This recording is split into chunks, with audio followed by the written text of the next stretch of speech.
Yuba-Sutter.live's local government live streams are presented by Plumas Lake Self-Storage in Plumas Lake, where lifelong local residents are helping other residents keep things safe, providing indoor storage units, outdoor RV and vehicle parking, moving supplies, and Penske truck rentals. Details at plumaslakeselfstorage.com.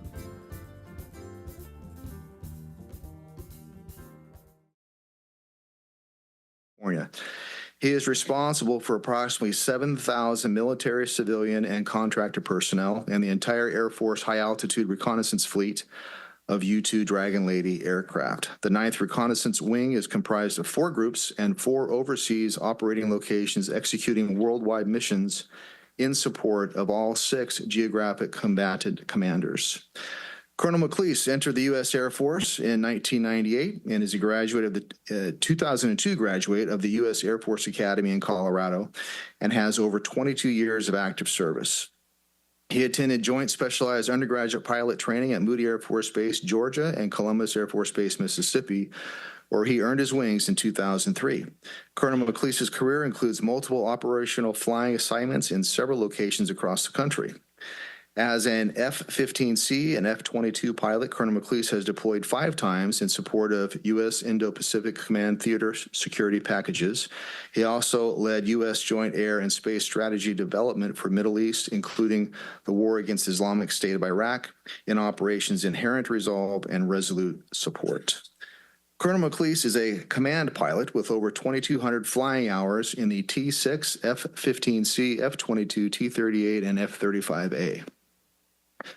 A summary of his joint assignments include Strategy Plans Division Chief at the 609th Air Operations Center in Qatar as a major, a Senior Air Force Advisor of Force Development with the Office of the Undersecretary of Defense for Policy, Pentagon, Washington, D.C. as a colonel. Need some water. I'm sure, these are just a few of the awards and decorations. Defense Superior Service Medal. He's earned a Legion of Merit Award, Meritorious Service Medal with 3 oak leaf clusters, Air Force, and an Air Force Commendation Medal. Prior to his current position, the colonel was the Deputy Commander of the 56th Fighter Wing at Luke Air Force Base, Arizona. And now we are privileged to have Colonel Keagan McLeese, my recent new friend, and commander of our beloved Beale Air Force Base, speak before you today. Welcome.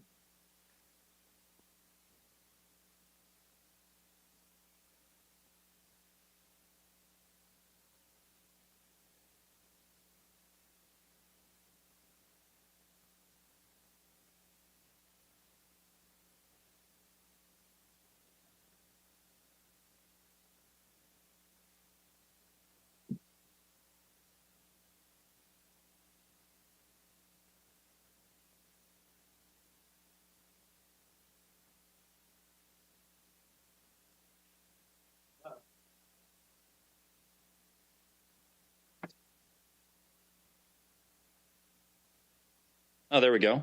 All right.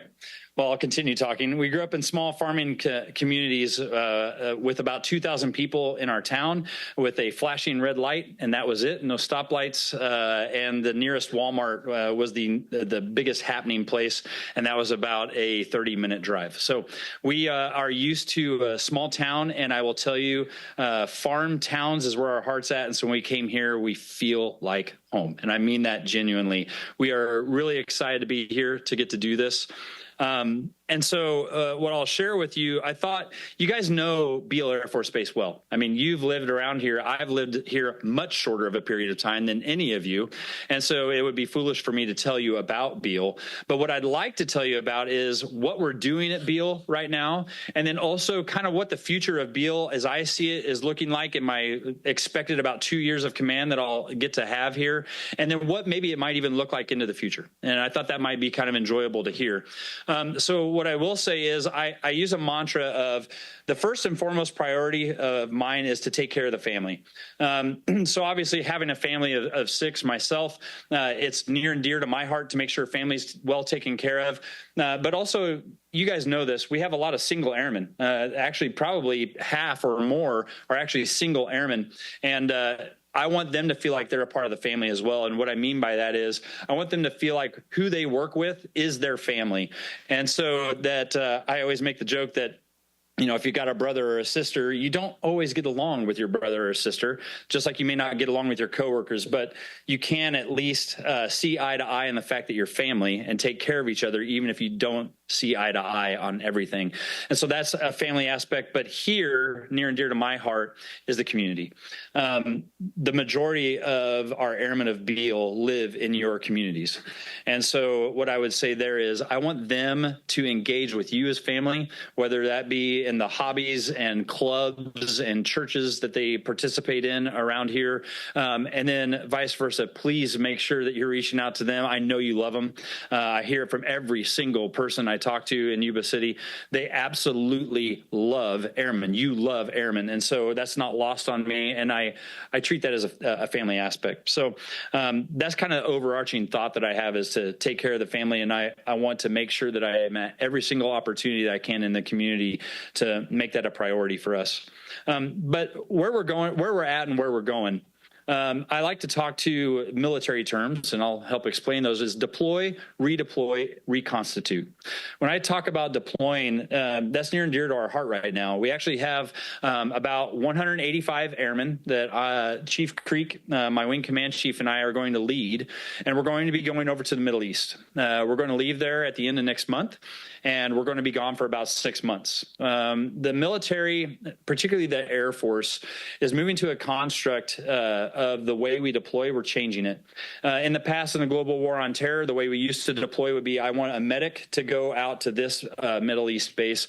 I want a security forces defender to go to this Middle East base, and I want a maintainer to go to this base. It would be just one person that we need, one person we need. And we had big built-up bases that we had built up over the course of decades there in the Middle East, and we employed out of there. We aren't going to have that fortunate aspect in great power competition, particularly as we have declared that China is our pacing threat. And so in the Indo-Pacific, what we have to do is we have to take a new model. We have to take an approach where we will have an air operations center that maybe, say, is in Hawaii, but then you're going to have wings like ours that are going to be at the hub driving the fight. And then you're going to have other bases where the airplanes are, and you're going to have those at what we call spokes. So you have a hub and spokes that are controlling the airplanes. So as we have our lines of communication cut and can't talk to each other, we still have the ability to employ from disparate locations, disaggregated locations. And so that's the way we're looking going forward. It's the way of fighting wars in the future, and at least presenting combat forces. And so what we're doing now is it's a baby step, crawl, walk, run approach to where one day we will uproot as a wing, we will go and we will employ as a wing, and we will return. In the meantime, as we go to that model that's about 10 years out, what we're doing is an expeditionary air base wing construct. And so we, the 185 of us, will go to a base in the Middle East, and we will lead it for about 6 months. And we'll have other units come in that we will lead and support in a leadership role in order to present combat forces over in that region. So we're deploying. And in the meantime, back home, our families will be here. That's where I see all of y'all coming in with opportunities to support our families, right? My wife, my 3 kids are going to be relying on the support of all y'all to help out in areas, right? And I know that you are going to be reaching out. We have a lot of families that are going to be left behind in that scenario for 6 months until we get back sometime, hopefully, Lord willing, in April. And by the way, I love the prayer. Micah 6:8 is a verse that's near and dear to my heart. So thanks for that. Really appreciated that prayer. And so what I'd say then is we will come back in April and redeploy. Meantime, what's going to happen is we still have U-2s that are going to be on a constant rotational basis forward deployed at our 3 operating locations around the globe doing 24/7 high altitude reconnaissance for our nation's interests. And so we're going to continue to do that. So we are spreading ourselves very thin right now.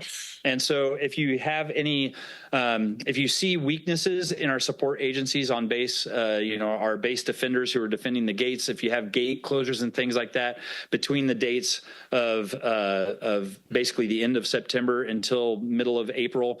That's because we're stretched thin. So I appreciate your patience and understanding with us, as our communications will be a little slower during that time, and our just support on base will be a little bit more reduced. So then we'll come back, and when we come back, we're going to redeploy. But something that we're doing right now at Beale is the redeployment of the U2 program. And so that means the divestment of the U2 has been signed off on by the Secretary of the Air Force, by Congress, by the Chief of Staff of the Air Force. So we are moving out on the divestment of the U2, and it all falls on Beale. We are the only ones who have, you as a community are the only ones who have the U2 around the globe that employs that asset. And so we're going to be the only ones relied upon to divest that asset. And we're going to do that with honor, honoring the legacy and honoring the heritage of those who've gone before us and the shoulders of the giants that we stand on. And so we're having a lot of different things. One of those will be in June, the very beginning of June. We'll have our air show, and we're going to honor the U2 in particular, honor the Dragon Lady because it deserves to be honored. And so we're going to have a big celebration of high altitude reconnaissance there. And so that's something we're going to be focused on. And then we're also going to be reconstituting. Reconstituting is a fancy word, but we use it in the military to mean like you're come back and you need to kind of regroup. And we're going to be regrouping a little bit. We're going to be changing how we have our wing structured there. And our wing structure is going to go from just the 9th Reconnaissance Wing commander being in charge of the whole entire installation. Well, we're going to end up breaking that up to reach that model that I talked about of the run phase 10 years from now, where we're going to deploy out as a wing and redeploy. In order to adhere to that model, we have to have a wing commander that just runs the installation. That way you can have a mission commander, which would be called the 9th Reconnaissance Wing commander, that just focuses on the mission aspect, while the installation commander focuses on the base. So you'll have a 9th Air Base wing that'll be stood up probably sometime end of 25, beginning of 26. And you'll still have the 9th Reconnaissance Wing that'll be just focused on the mission instead of both base and mission. And so we're going to be reconstituting into that. And so then a community like yours, I would like to think, would say, so the U2's gone. And then what? Right? You don't want to just hear, well, the 940th flies the KC-135. You're going to say, yeah, but they've done that for a long time. So I will tantalize your taste buds with something. I think that Beale is very well suited to what's called the Collaborative Combat Aircraft. We use acronyms, right? CCAs. I'm a fighter pilot by trade, like you heard. And so the thing is whenever you are a fighter pilot, you are trained up. They spend millions of dollars to train each one of us. They spend billions of dollars on our aircraft. They spend millions of dollars on the gas that gets us over there, the tanker support. And so you go into a combat area, and then guess what? You've only got, in an F-22, you've only got 6 radar missiles, 2 heat-seeking missiles, and the gun. So that's about 9 targets that you can go after max. My policeman, my dad was an Illinois State policeman, by the way, so I'm a son of a cop. But I will tell you, you will recognize that your magazines that you have, right? Your ammo magazines are really important, right? You want to have plenty of ammo. Well, I'm going over there in an F-22, and I've only got 9 shots to take. You got more shots than that in your 9mm, right? And so what I want to get at there is we have a limited magazine whenever we get over there. So what we want to do is we want to increase our magazine. We want to increase our sensors. We want to increase the ability to present problem sets to the enemy of having many aircraft, not just one fighter aircraft. That's where CCAs come in, Collaborative Combat Aircraft. They're going to be unmanned. They're going to be stealthy. They're going to have sensors on them that are exquisite. They're going to have munitions on board. That increases our magazine. And they're going to have other capabilities that they bring. I think, and I think you all will think this too, Beale is very well suited, actually I say ideally suited, for housing collaborative combat aircraft. That is not decisional yet. That is very pre-decisional, but it's something that I'm pushing for. And I think that you as a community would love to see, because I think that has a great impact on the community. It keeps airmen at Beale Air Force Base, and it grows our economic impact into your community, and allows us to stay a synergistic, symbiotic relationship that we've always had for decades, just taking a new form. And so I think that is what's next. If you want to know what's next, that's what I will tell you I think is the answer. And so hopefully that whets the appetite for what's to come. Let you know what we're doing, and let you know also why you're not going to see me and Chief Creek until probably spring of next year, because we're going to be off over in the Middle East presenting combat power. So I don't know if I'm supposed to turn it over for any Q&A or what I'm supposed to do here with my hands, but I genuinely appreciate the opportunity to be an advocate for Beal. The relationship that we have with Yuba City is unquestionably awesome, and I want to make it as best as I can possibly make it through Beal and everything that we bring to Yuba City and all that you bring to us. I want to increase this relationship in any way, shape, or form. So thanks a lot, Mr. Mayor, for allowing me to have this voice. Oh, absolutely. It's our honor as well. Thank you for the wonderful bit of information. It's so nice to hear directly from your mouth to our ears, that everything that's going on out there. Loads of respect. We definitely appreciate it. I was wondering if members of the council would care to say a few words to the Colonel. Had a brief conversation with the Colonel. He brings a high dose of enthusiasm, and it's good to hear. We love Beal. Here in Yuba City, you'll hear that from all of us. And anything that we can do to support while you're gone, please. We've got all kinds of folks that have reached out to the base. You've got lots of conduits, and we'd be more than happy to try to do whatever we can. Thank you. I know that offer is genuine. Thanks. Thanks, Mark. Colonel, thank you again for being here. And to echo Mark's sentiment, we love Beal. We've talked about it ourselves. Anything that this community can do to help support the loved ones that are still going to be here while you're gone, please convey the message back from this city that we are here to stand with them and support them in any way we can. And we look forward to the great things ahead. Thank you, sir. Thank you. Absolutely. Gentlemen. Mayor. Thank you for that presentation, Colonel, and welcome. For somebody who was born at Beal back when they did that, it does have a. They changed the hospital out there. Do everything else but that. It was an Army base then, right? Right. Ow.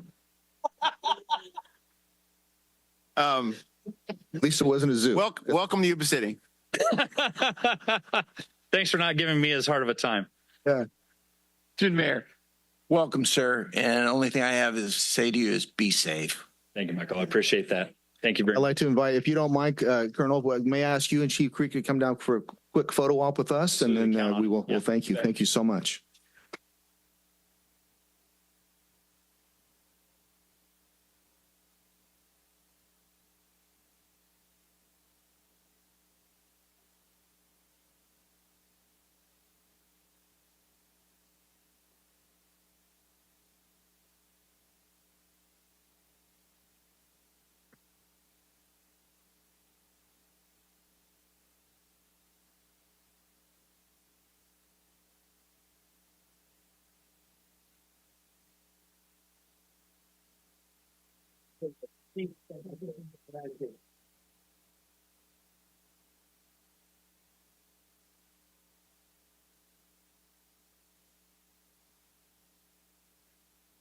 Always good. Speaking of good and a good milestone, we have a retirement proclamation here for Sergeant Bill Williams. Police Sergeant Bill Williams, come on down. Laura Nicholson also representing Senator Neelio, Isabella Morgan, and representing Assemblyman Gallagher and David Morgan from Congressman Lamalfa. So we come down front and center here. Let's do this.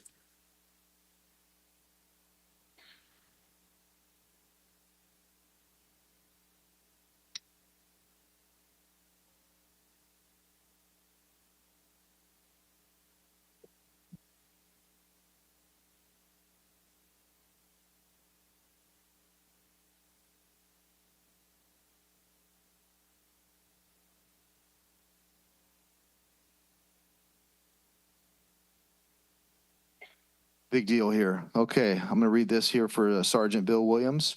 He began his law enforcement career in 1997 with the Santa Rosa Police Department and was hired as a police officer by the city of Yuba City on December 17th, 2003. He has held the positions of police officer, patrol sergeant, and traffic sergeant. Hoorah, all of that. With lateral assignments as a motor officer, SWAT team operator, school resource officer, range master, chaplain liaison, and wellness program coordinator. Sergeant Williams has been recognized by the public, peers, and supervisors with numerous awards and commendations for his exemplary professional performance. He exemplifies the qualities of a servant leader and mentor. Bill has received 3 Chiefs Unit of the Year awards, 2 Police Achievement Awards, 5 police fitness awards, 2 police unit commendations, the police individual commendation award, the police commendation medal, and the department's spirit award. Bill Williams also served his country in the United States Air Force, active duty from January 1993 to December 1996, and as a reserve from 1997 to 2018. He returned to active duty for over a year due to 9/11, serving in Iraq during Operation Enduring Freedom. Sergeant Williams took an oath to preserve, protect, and defend the Constitution, an oath he never broke. He kept faith with the public he so honorably served for more than 25 years. So now, therefore, be it resolved that I, Sean Harris, Mayor of the City of Yuba City, and on behalf of the entire council and citizens we serve, do hereby thank Sergeant Bill Williams for his service, both military and civilian, and congratulate him on the occasion of his honorable retirement in the law enforcement service. We wish Sergeant Williams the very best in his future. That's awesome. Give him a hand.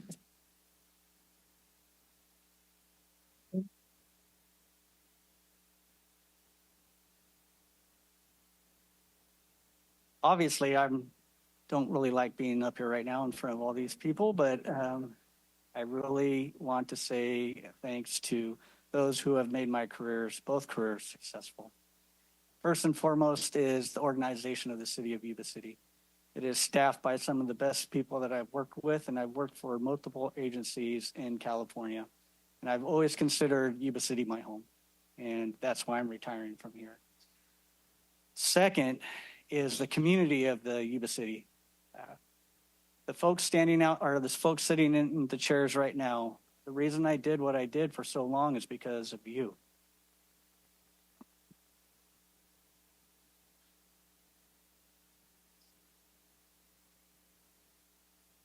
This is an exceptional community. And I think that if this community and the city work together, there's nothing that can't be accomplished in the Yuba-Sutter area. And I hope that after my retirement, that stays true. And I know it will stay true. But most importantly for me,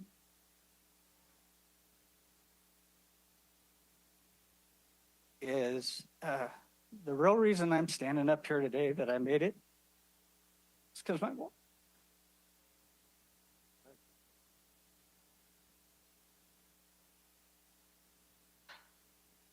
So we've been married for 28 years. It'll be 29 years in February.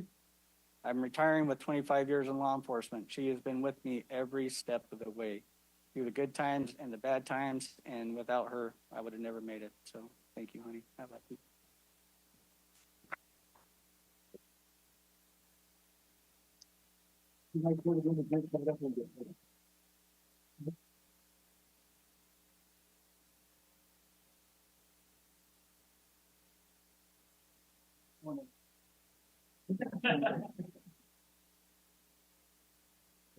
There from the first step and now the last. You're good to go.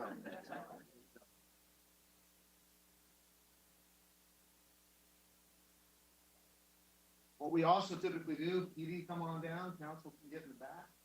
And we'll go from there. Oh, I'm sorry.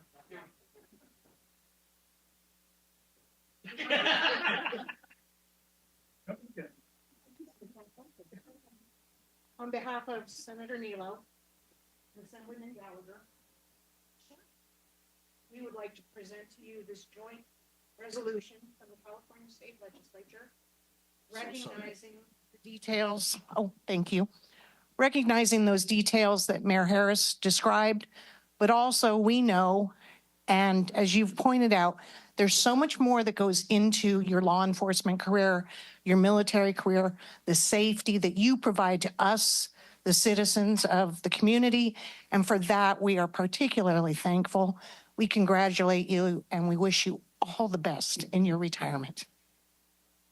And you can have that.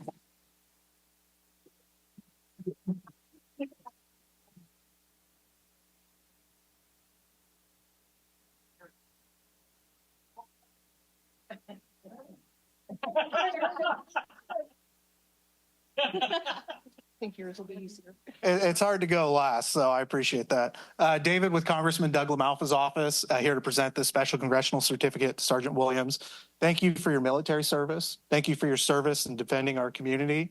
There's a lot of folks out there that don't appreciate our law enforcement. We see that a lot, but we really appreciate everything that you've done. Every call that you've had, every assistance that you've provided, we appreciate that. And so on behalf of the first district, the fighting first, as Doug calls us, Yuba City, and everybody here, we really appreciate everything that you've done, providing, giving out your time and energy. There's numerous days that you've been out there, overtime, many, many days, long nights, and we greatly appreciate that, and we wish you all the best in your retirement. So thank you.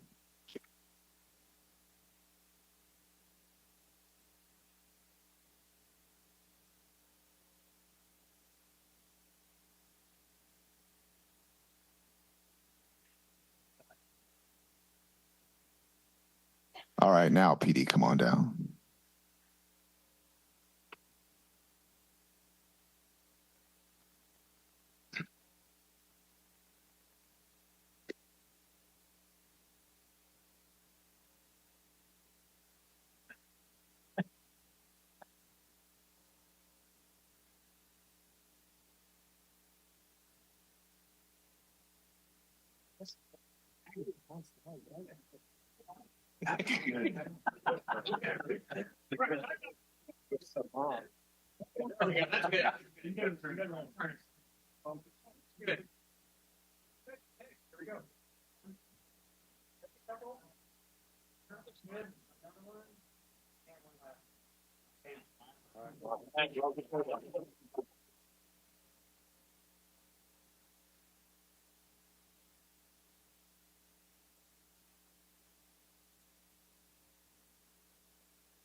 All right, we're going on to item number 3, public communication, appearance of interested citizens.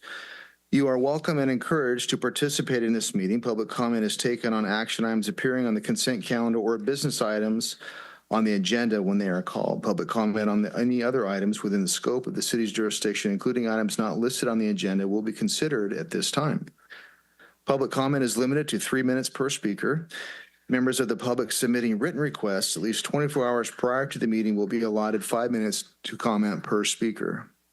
Repetitive comments may be limited, and large groups are encouraged to select representatives to express the opinions of the group.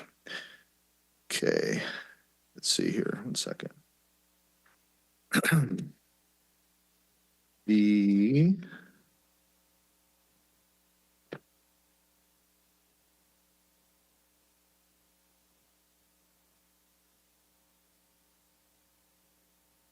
All right, do we have any comments from the public on consent calendar items 4 through 13? No? Well, you got one. What's that?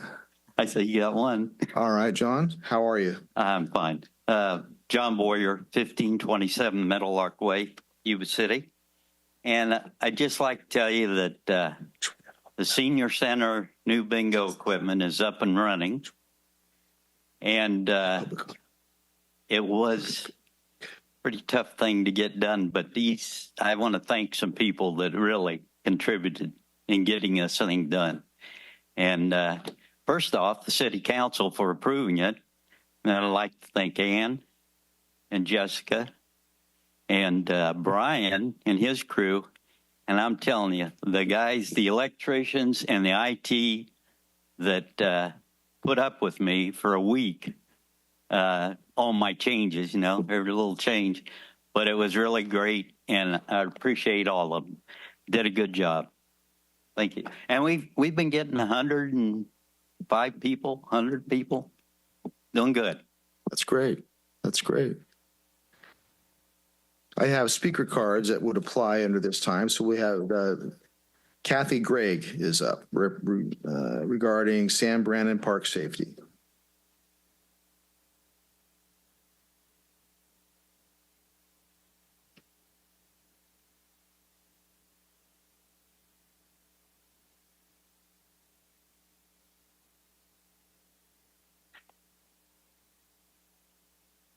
Oh, okay. Do I need to repeat? No, you're good. Okay. I just want to thank you for letting me speak. I've lived here about 34 years, and I'm here to talk about Sam Brannan Park and concerns we have, but also good things we have, all right? I did write an email last week just to the county council, and I really appreciate, I had Councilman Pasquale, he reached out to me, as well as my councilman, Dave Shaw, and I do appreciate that.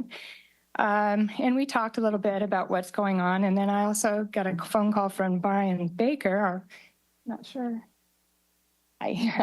just today. And I really appreciate talking with him about what they're trying to do. And so the Sam Brannan Park has just had so many great improvements, and it's really a wonderful park. The toys there are wonderful. I just started pickleball a couple months ago, loving it. I wish we had more courts.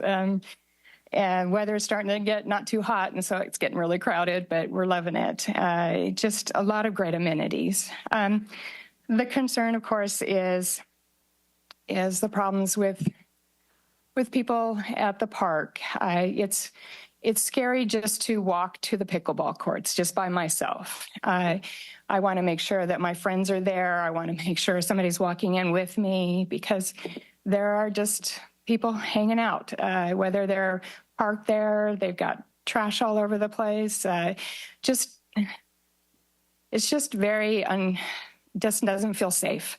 And I know that we've got our hands tied a lot because it is a public community park, and everybody has the right to be in the community park. I understand that. I would just like to think that we could do more.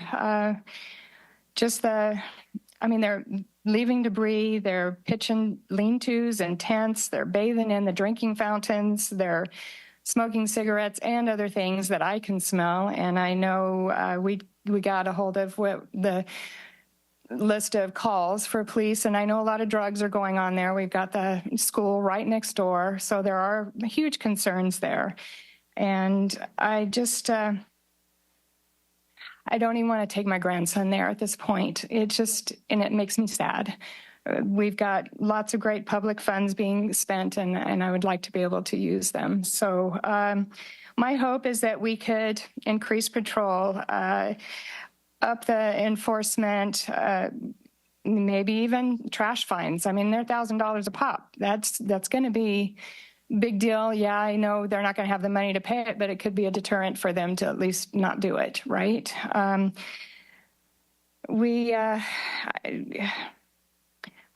Even if we had the police there patrolling more often, engaging with the public on a regular basis is what we were hoping. Is that my time? Okay, I talk a lot. I'm sorry. But I want to thank you very much, and I hope that we can work it through to try and come up with some resolutions. Thank you very much for that. Appreciate it and agree with you.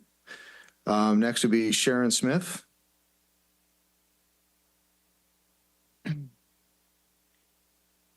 Thank you, council members. I appreciate the time that you're giving me to speak. I too am here as I have concerns about the parks here. I've lived here.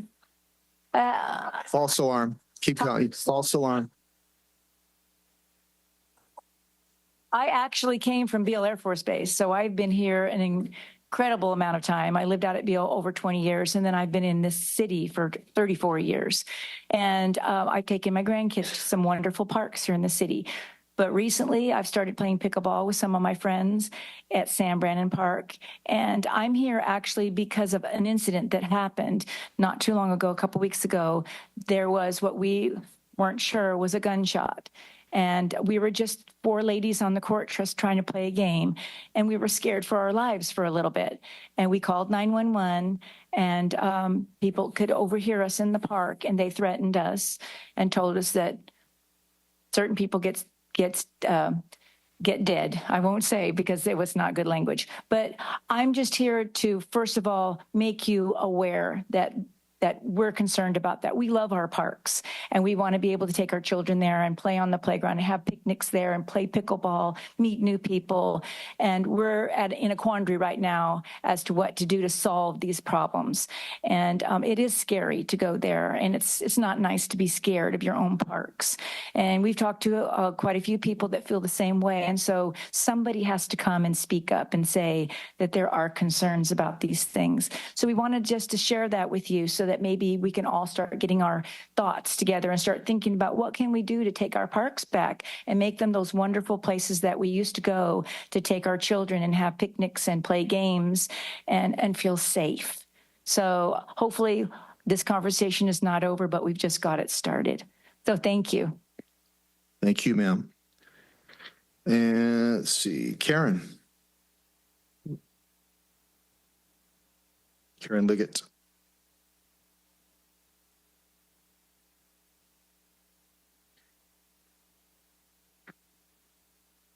Karen Leggett, and I've been here a long time, and most of you guys know me. I'm a kids advocate. I'm here for Sam Brannan Park as well. I've been going there off and on for years, and I went there recently about 2 weeks ago, and I started to walk through the park, and then I smelled pot. There was kids 5 feet away from there. And I've been hearing complaints from the homeless that are good homeless that they can't even go there no more. And also, why isn't the homeless liaison there to go ahead and get these people somewhere else to go so the kids can enjoy the park without having to smell pot, cigarettes, drinking, cussing music, and they're partying underneath that thing. And the kids are right there at the park. And these ladies need to be safe playing their game. And I'll bring back the park to the community. Give that back to them, and especially the children, so they can have fun, because they don't have anywhere else to go really here. There's no activity for them. And also, please give the park back to the children. Please. Thank you. Thank you, Karen. I have another speaker card from Mr. Scott Oakes. There he is. Hello. Yeah, I was going to speak on something other than Sam Brannan, but I am a pickleball player, and they're sugarcoating it. You guys got to tell it like it is. It's a freaking refugee camp there. It is dangerous. Okay, it's really bad. So we had a church group go. I'm in charge of a young people church group, and they'll stay in their cars until someone escorts them to the pickleball courts. That's not right. So can't we have like, I don't know, I'm just thinking out of the box, but can we make a park just for homeless somewhere else? Say you can't spend time in a public park, and I don't know. But anyway, that's not really. I just wanted to add my 2 cents about that. I've been yelled at. I've had pit bulls come up to me, not attacked, but you know, it's a little nerve wracking. So I just thought I'd put my 2 cents in for the pickleballers. But I'm a minor issue. I just have been thinking about this. Can we restart his 3 minutes at this? He's changing topics here. Sorry. How many topics can I talk about? I got lots of topics. So I'll be quick. I just got to I have a meeting at 7, so I got to be quick. But I'm a bike rider. I ride my bike every day in Yuba City around the streets, bike paths, streets, everywhere. Monday through Friday, I ride scooter on Saturday to the farmer's market. My business is motorcycles. I'm on 2 wheels all the time. Have you rescinded the window tinting laws I mean, it's so dangerous for me as a cyclist. I almost get hit every day. Every day when I ride, I almost get hit every day. I can't see anymore now if they can see me coming. When they're turning left, not at a light, and I'm coming up, I can't see if they're looking at me. And so I'm nervously crossing in front of them. And I've almost been hit almost every day. Are we just letting those go? I mean, I know they're probably thinking they got better things to do than the window tint, but I know all the motorcycle, anybody who's crossing in front of a car and you can't see the person looking at you. Someone's going to get hit someday and killed.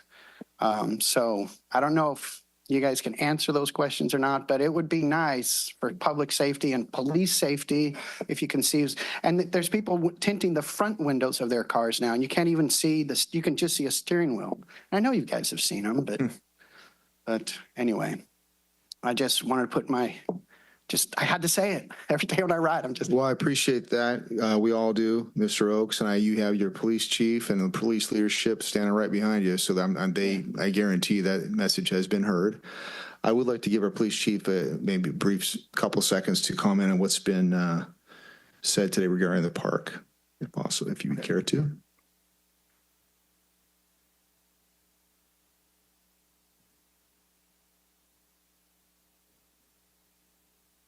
All right, there we go. Good evening, everybody. Thank you for coming up and talking about your concerns with San Brannon. We as an organization, we have a lot of different areas in town that require police presence. And so sometimes we can't be everywhere all the time. So we appreciate when folks bring things to our attention and, so we can make the place better. In the last couple of weeks, I've met with several residents and community leaders about the condition of San Brannon Park.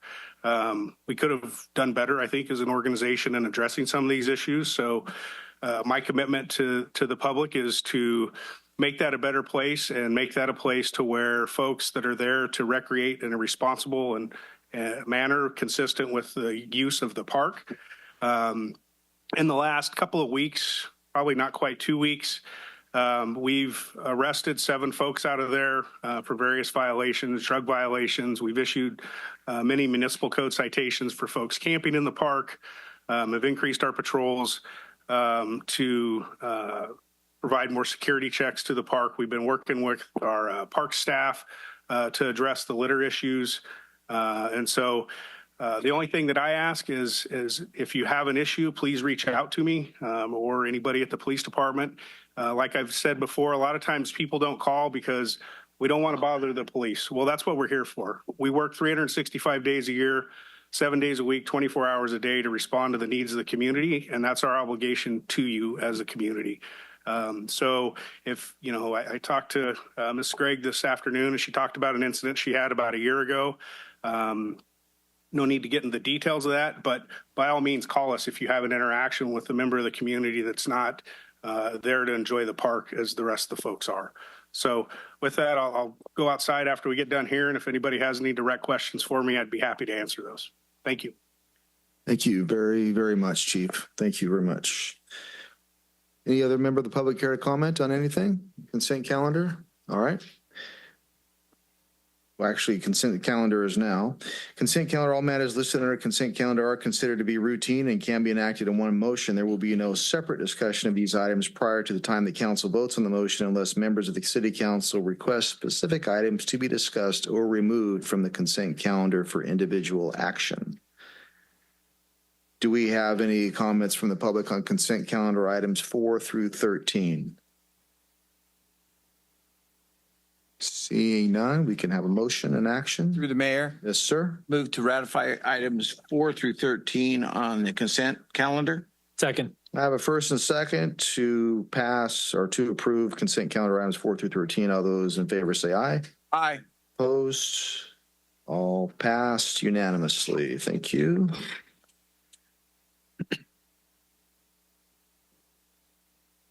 Moving on to business items, number 14, contract with Lincoln Financial Group as BPAS for deferred compensation, section 115 trust plans. And Through the mayor. Yes, sir. Mr. Mayor, I need to recuse myself from this discussion. There's not a conflict from the city standpoint, but because I'm a financial advisor, there's a professional conflict, so I do need to excuse myself from this and recuse myself. All right. Thank you very much. We'll get you as soon as we're done here.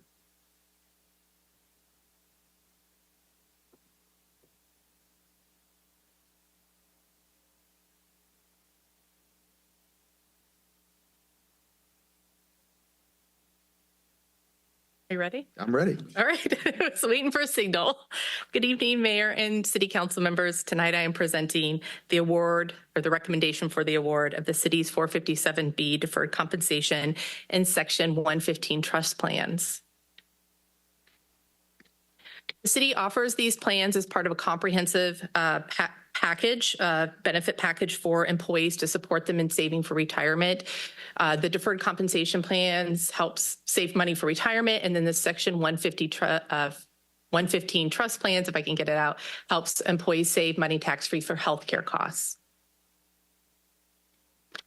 As part of this request for proposal process, the city hired a third-party consultant, Highest Group. I'd like to just acknowledge Ted is attending this meeting virtually.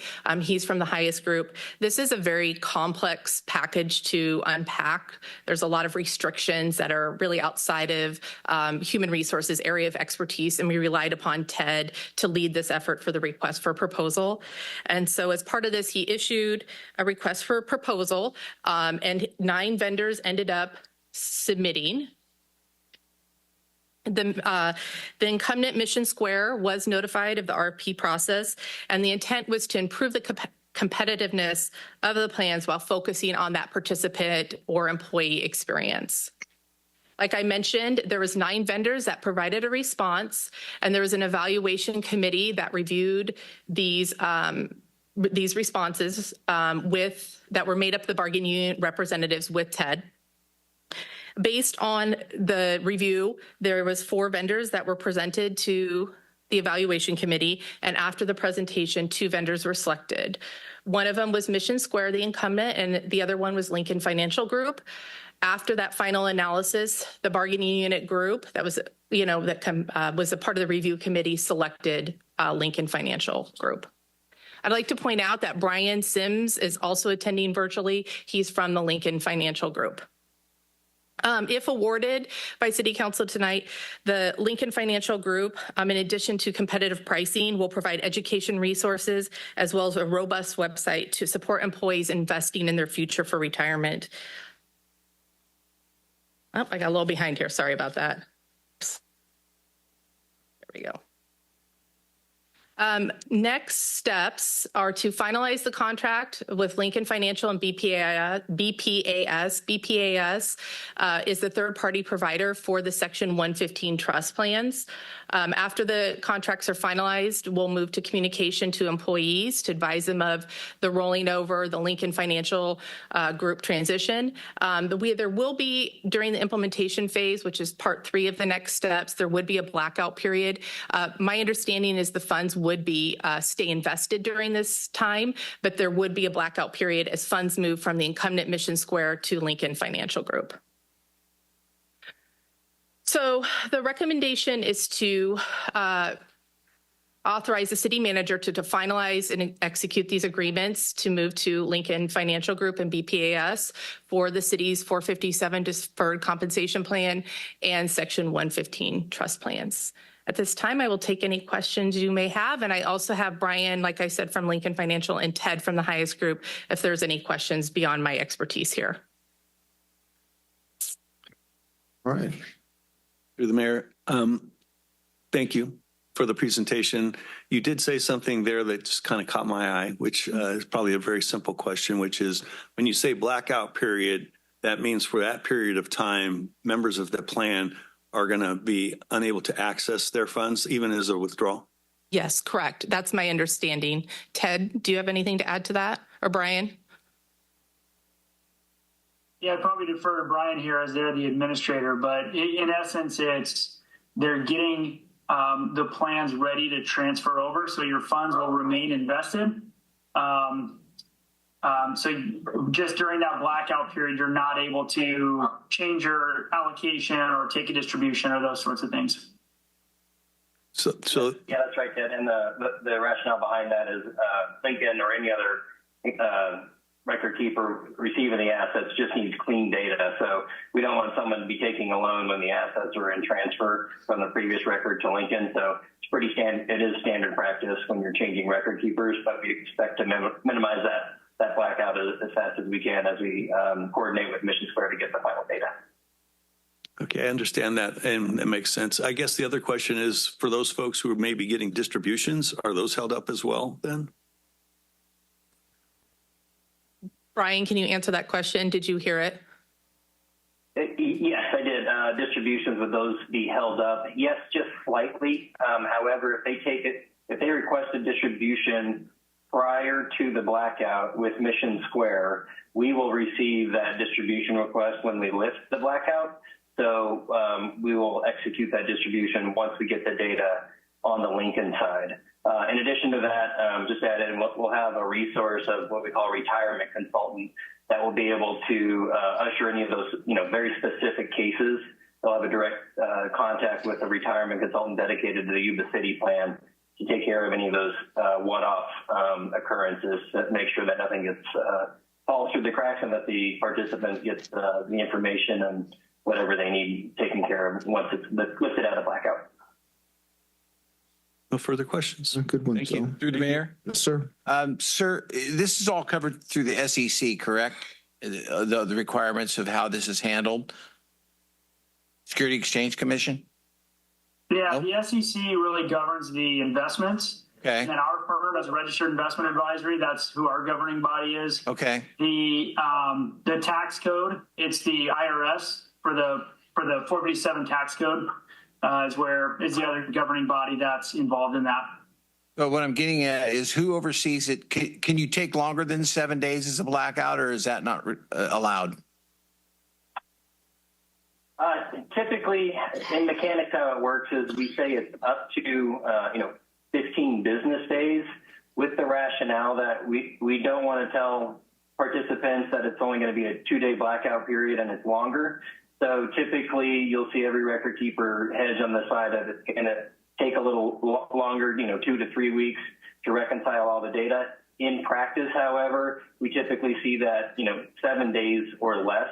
It's just a matter of us getting the final files from Mission Square, reconciling it with the data that we have to ensure that everything's in good order when we see it. So it's a very conservative estimate on the length of the blackout, but it's typically much shorter than what is estimated. Okay, thank you. I'll note as well, if I could, that was one of the questions that we provided every vendor in the RFP questionnaire, and they all had a very similar response as far as the time of blackout. It's more or less an operational response from the actual vendor, so there's no IRS or SEC guidelines around that.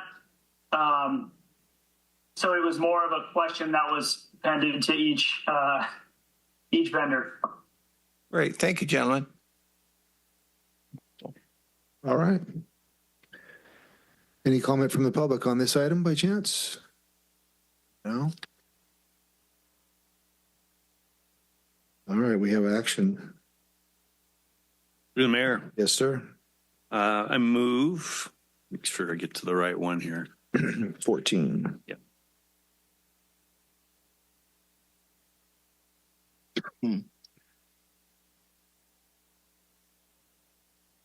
I don't have it. I'll make a motion. Thank you. Go ahead. I'd like to make a motion to adopt a resolution authorizing the city manager to finalize and execute agreements with Lincoln Financial Group and MPAS to administer the city's 457B deferred compensation in section 115 trust plans and other documents necessary for the implementation of these plans and finalize execution 457B deferred compensation and section 115 trust plan documents. Second. Councilmember Kirchner, just to be clear, you said BPS as in Bravo. Correct. Thank you. All right, I have a first and second to approve. All those in favor say aye. Aye. Opposed? None. Passes unanimously. Someone can maybe step back and get the vice mayor. We go ahead and move on to item number 15, purchase of 4 Chevrolet Tahoe Pursuit vehicles.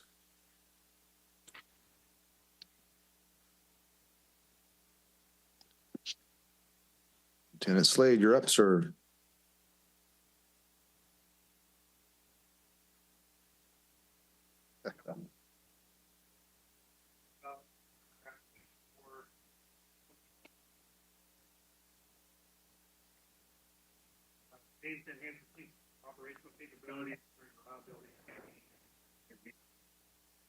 Excuse me, could you turn your microphone on, please? Is it on? Test it. There you go. Thank you. So some of the rationale for the purchase is that because of the increased demand, the current fleet vehicle is aging and require replace to meet the operational needs. We have four current vehicles that are needing to be replaced this next fiscal year. And I'll kind of get into why we're trying to get them right now. Some of the operational efficiency is the new Chevy Tahoes will provide better fuel efficiency, lower maintenance cost, and improved performance. The new Chevy Tahoes have better safety and reliability ratings. They're equipped with more modern safety features and are well suited for the demanding conditions of the police department. So at the direction of council last year, we opted to use the state contract organization, which is Winter Chevrolet. They specialize in the Chevy Pursuit Tahoe vehicle. They hold the state contract for Chevy vehicle procurements, which overall saves us cost savings on that. Last year, we saw savings from other bids of upwards of $10,000 per vehicle. And at the discretion of council, that's why we opted to use them again. And the reason why we're seeking the four vehicles currently is because each year, and we don't control this, by Chevy controls when they allocate vehicles. So this year, they've set the date of September to allocate vehicles for the 2025 model. If we don't act on this year's allocations for next year's model, the 25, then we have to wait another full year before we can order a vehicle. They don't allow allocations in the middle of, let's say, January, February to get a 25 model. They have to do it because of the demand of the PPVs and supply chain issues and all these other things that go on now after COVID. They've set these dates. Last year, if council remembers, we had to do it in May. And just for council's knowledge, that we ordered 10 vehicles last year. We still don't have one single vehicle on the road yet. We've received 3 of those 10. 2 of them are still they're waiting for graphics, and the third one's being built, but not one of them has hit the road yet. So some of the financial considerations. So the total cost of all 4 vehicles is roughly $404,620.30. Funding is available in the vehicle replacement fund. I've done a cost breakdown per vehicle. So the Tahoe, the rough estimate that they can give now, because Chevy won't release the actual price of the vehicle until after the vehicles have been allocated. So Winter is bidding high on these, and they did this last year, and we still saved money on their bid from last year. They're estimating around $66,000. The cop shop's average installation cost per vehicle is around $25,430. And for the Sutter Beach communication is $9,722 per radio. And then what we're looking for based on the radios is we used to recycle radios. But because of everything that's changing now and all of natural disasters we respond to all the time, is we run into communication issues with allied agencies, Butte County, just any agency where we do natural disaster mutual aid. With these radios, they're dual band radios, so we're able to switch over to their channels without having to get a radio from them if they have them available. So it's a big safety feature for our officers because they don't have to search for radios and that's only when and if they have radios available to provide to law enforcement. So officers would no longer have to worry about getting a radio from a mutual aid county in order to provide mutual aid and have good communications with that county. So for the recommendations, there's a lot of them. Award the purchase of the 4 Tahoes in the amount of $264,000. Authorize the purchase and installation of the equipment from Cop Shop for $101,720. And authorize the purchase of the 4 APX 8500 all bands radios to Sutter Beach Communication in the estimated amount of $38,890. Some of the alternatives, we just don't purchase the vehicles this year, which basically makes everything else null and void. Or we can look for other vendors to purchase and install the equipment. Traditionally, Cop Shop has been the cheapest because their labor rates are the cheapest. We've tried other vendors in the past, We've tried Lear down in Sacramento, and one, they charge too much, and two, it's a long ways if we have equipment issues to take these vehicles. And then the third alternative is we just don't purchase the 8500s, the APX 8500 radios this year. Questions? Nope. Through the mayor? Yeah, go ahead. Commander, are those going to be the only 8500 radios in the police's use, or are there others already? So the goal is, council member, is to, as we start to switch over into new vehicles from this point on, regarding the mobile radios in the vehicle, is to ask for these radios each time. As council may be aware that we receive LaMalfa money to do our pack sets or portables, but we only were granted enough to do half of that. So half the officers will have portables that have the all-band capabilities, and then as we slowly start to replace vehicles, we'll replace them with these radios. All right, good. Okay, thank you. Any public comment on the item? All right, we have action. The mayor. Yep. I move that we approve items 15A, B, and C, which is the authorized the purchase of the 4 Tahoes, authorized the installation of cop shop, and purchase of the radios. Second. I have a first and second to approve staff recommendation A, B, and C. All those in favor say aye. Aye. Opposed? Passes unanimously. Thank you very much. Moving on to item number 16, Bogue Park Playground Replacement Project. Welcome, Ann.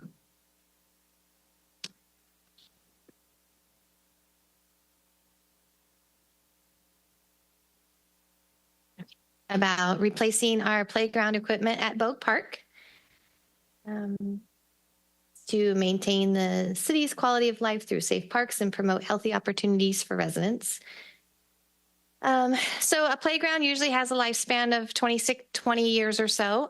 Bogue Park is 26 years old right now. It does depend on the wear and tear of the park and how much it gets utilized and everything. So that's why Bogue was able to go a little bit longer than some of our other parks. We do have a playground replacement timeline. So Bogue Park is the next park to be replaced.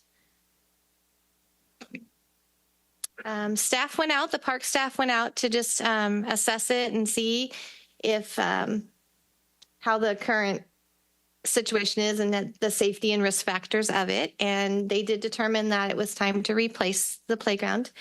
In order to expedite the procurement process, we recommend the Sourcewell Cooperative Program. This is currently what Bogue Park looks like. And this is what the new playground would look like.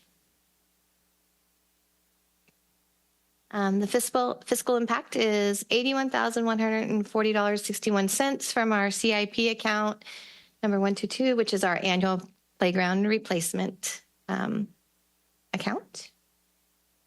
The recommendation is to adopt a CEQA Class 2 categorical exemption, award a construction contract to BCI Burke Company in the amount of $81,140.61. And Burke is the same company that we used for Shanghai, and Bogue and Shanghai are in the same neighborhood. So it would be kind of, and then authorize the city manager to execute all necessary documents related to the project. And the alternative would be not to award the Sourcewell contract, but this would result in delays for our project. All right. Any questions from council, from the public? Now we have an action. Mayor, through the Yes. mayor, move to adopt the resolution which takes the following actions: adopt a CEQA Class 2 category exemption. What, I'm on the wrong one. Right one. Exemption. Awards construction contract for BCI Burke Company in the amount of $81,140.61 through Sourcewell contract number 01521-BUR. Authorize the city manager to execute all necessary documents related to the project. Second. Yeah, first and second to approve recommended actions A, B, and C. All those in favor say aye. Aye. And opposed? Passes unanimously. Thank you, ma'am. Thank you. As a matter of clarification, that was contract 010521-BUR, is that correct? Yes. Thank you. Item number 17, Harder Parkway Corridor Improvement Project. Hello, Ben. Hey, good evening, Mayor, members of the City Council. Okay, so the item I have before you is in regards to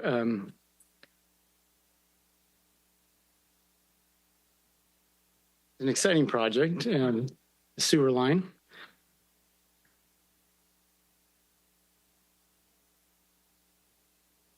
All right. Thank you, Tony. Okay, so good evening, Mayor, members of the City Council. So the item before you is in regards to considering the award of the Harder Parkway Corridor Improvement Project. And so really what that is a fancy name for a sewer line, but it's a long time coming. There's a lot of history with this project. It's part of the Harder Specific Plan.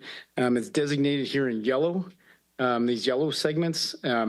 We were before you earlier this year where we approved the plans and specifications. We awarded it. Then we, due to some bid irregularities and just the bids not meeting requirements, we rebid the project.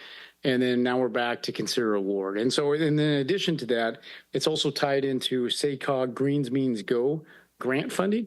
And so the city coordinated a couple of years ago to apply for grant funding that was available to help infrastructure going to housing.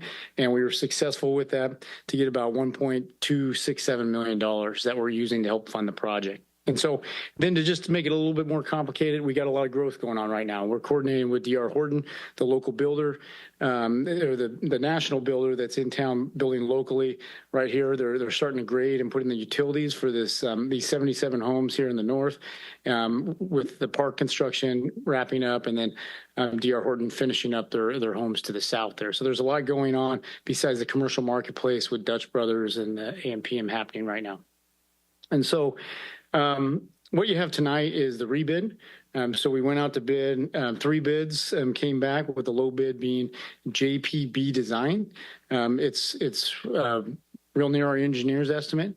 I think this, there is a difference. You'll see a little bit between the next bid.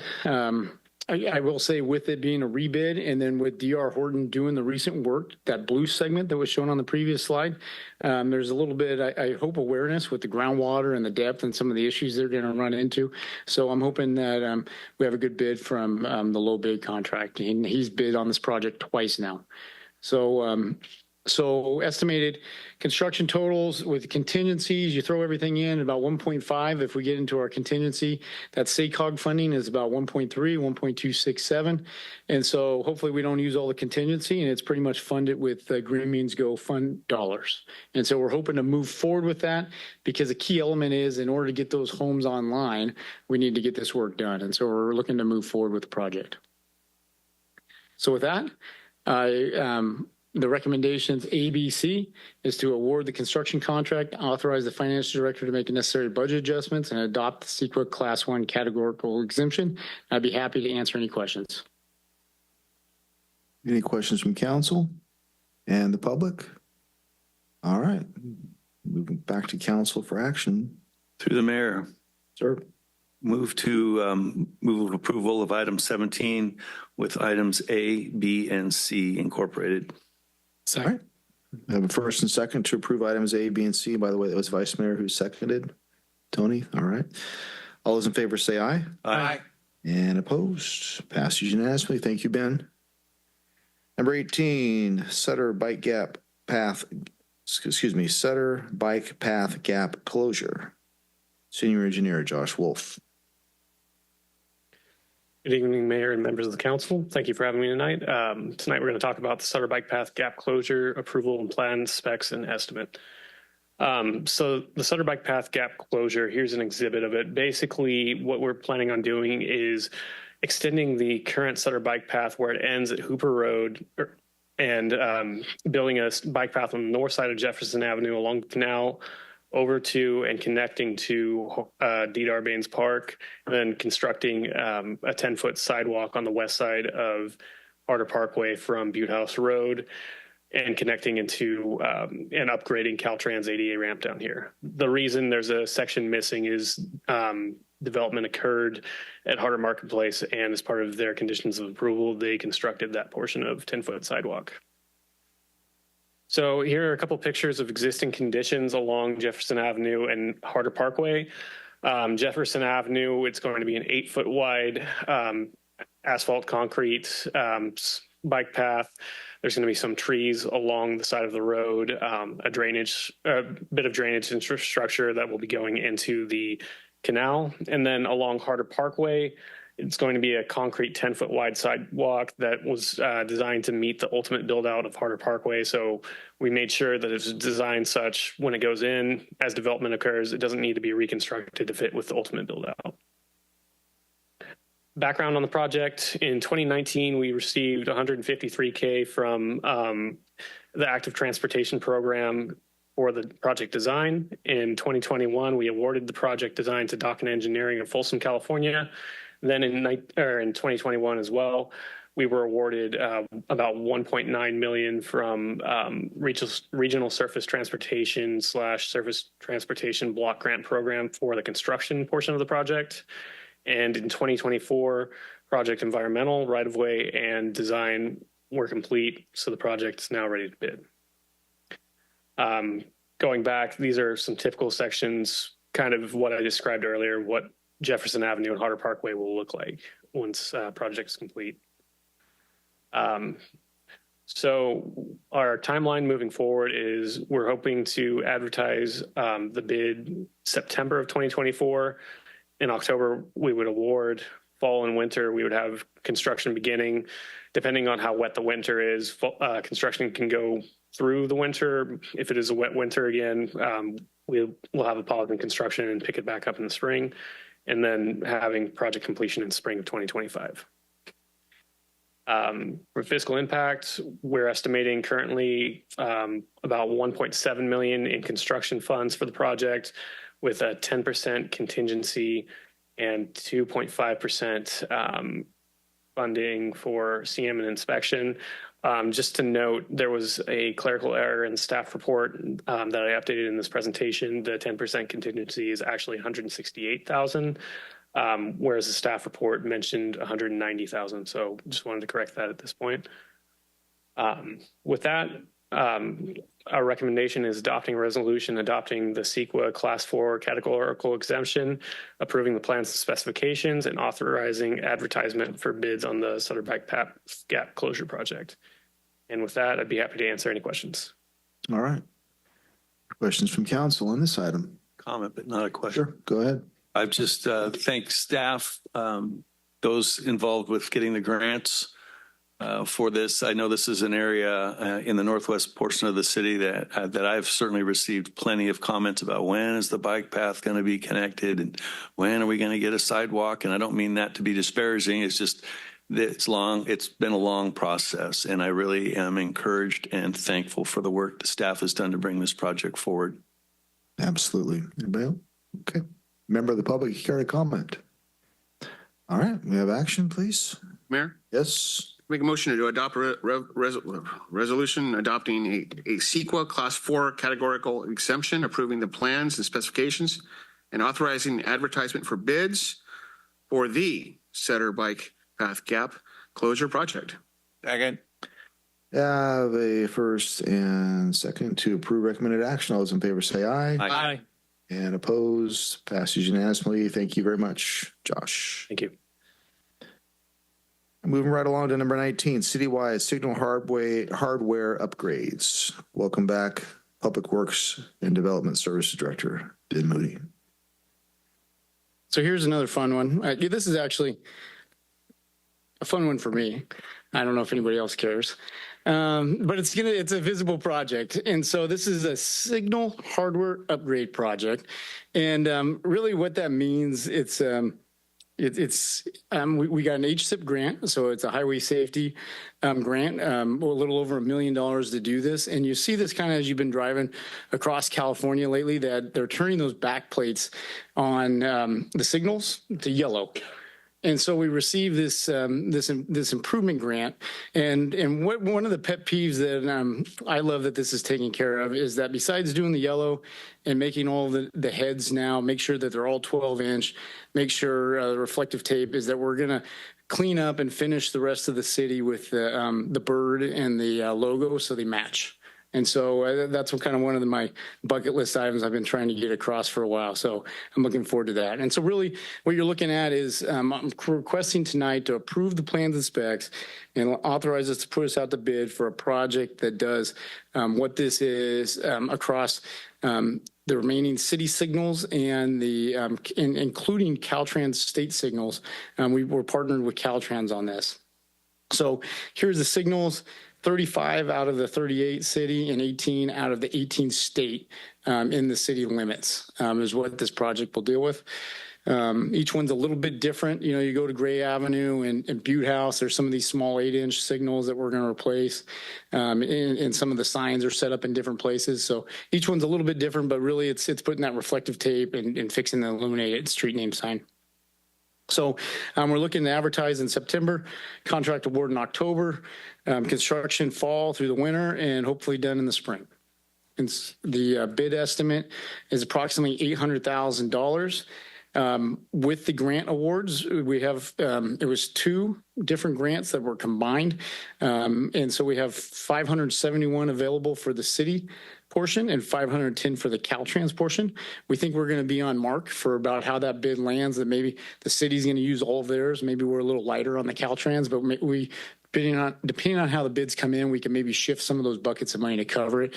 And we'll break that down when we come back to recommend award. And so with that, I'm looking for the adoption of a resolution to approve the CEQA and authorize the advertisement for bids. And I'm happy to answer any questions. Thank you, sir. Any comments from or questions from council?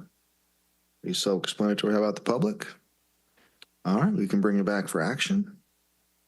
Mayor, Sir? move to accept item 19, adopt the resolution adopting the CEQA class 1 categorical exemption for the advanced specifications and operating bid. It should be hard work.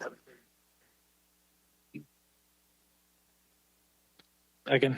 I have a first and second to approve recommended action. All those in favor say aye. Aye. Opposed? Nothing. Thank you, sir. Moving on, number 20, Medical Priority Dispatch System, and welcome Fire Chief Jesse Alexander.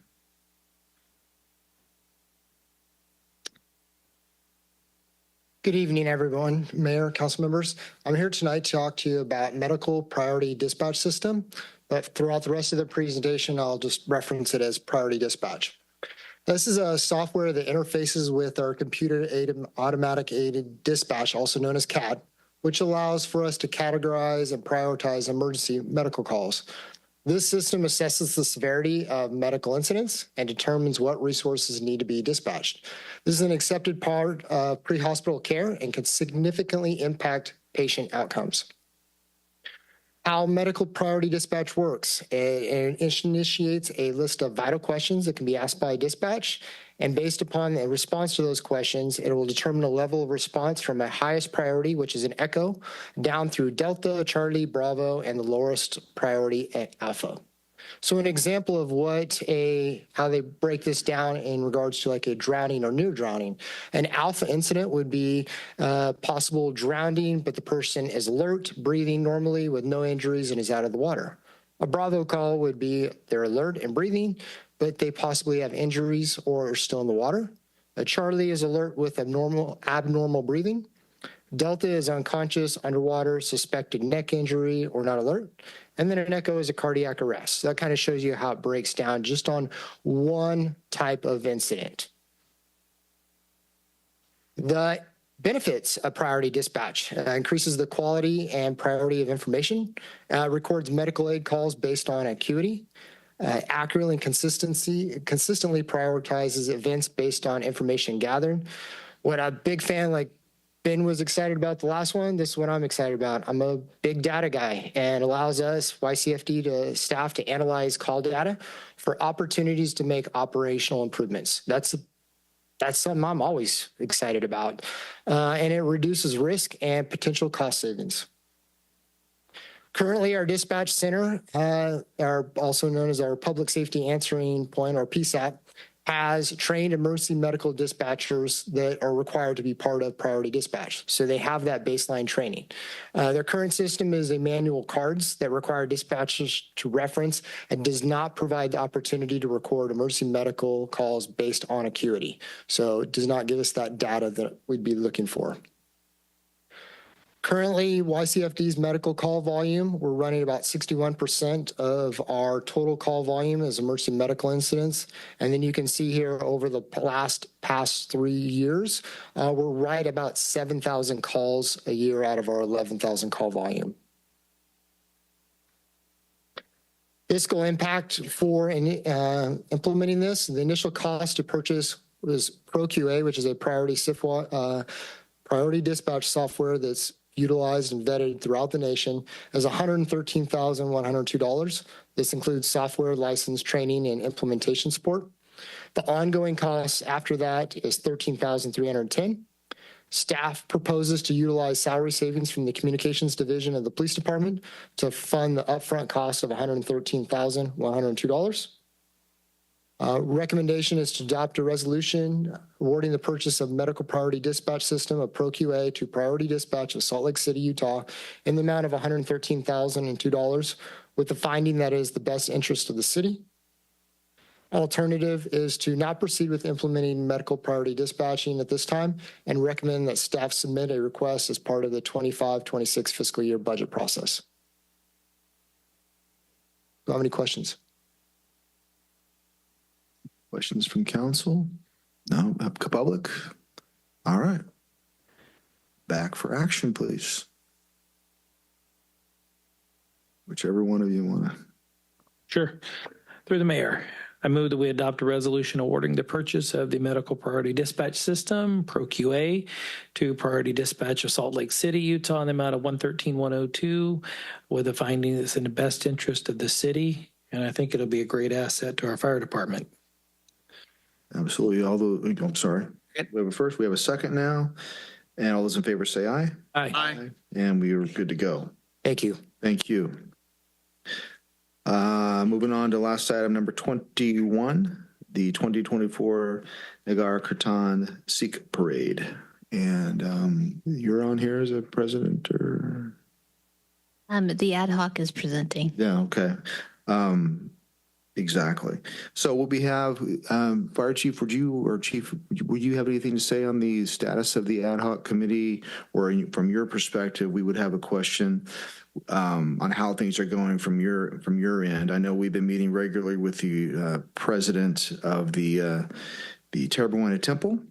Myself and Vice Mayor Shaw have been meeting regularly, getting updates directly from him. He was invited tonight. I don't see him in the audience, but I would be interested to know, as this event is continued to be planned for, it's a major event, the most major event in the entire city, has an effect, arguably, on the entire city for several days. And so we have definitely an interest in keeping it as safe as possible, operation as smoothly as possible, as efficiently as possible. And that's where we rely on your expertise, as well as the expertise of our police chief, in conjunction with the other jurisdictions, to make that happen. So would very much be interested in knowing your perspective on how things are going on your end. So just for perspective, this is a significant event. To put it in perspective, think of taking the population of Roseville and bringing them into the community on an event. So there's a lot that goes into that, requiring planning, logistics, and a complete ICS structure.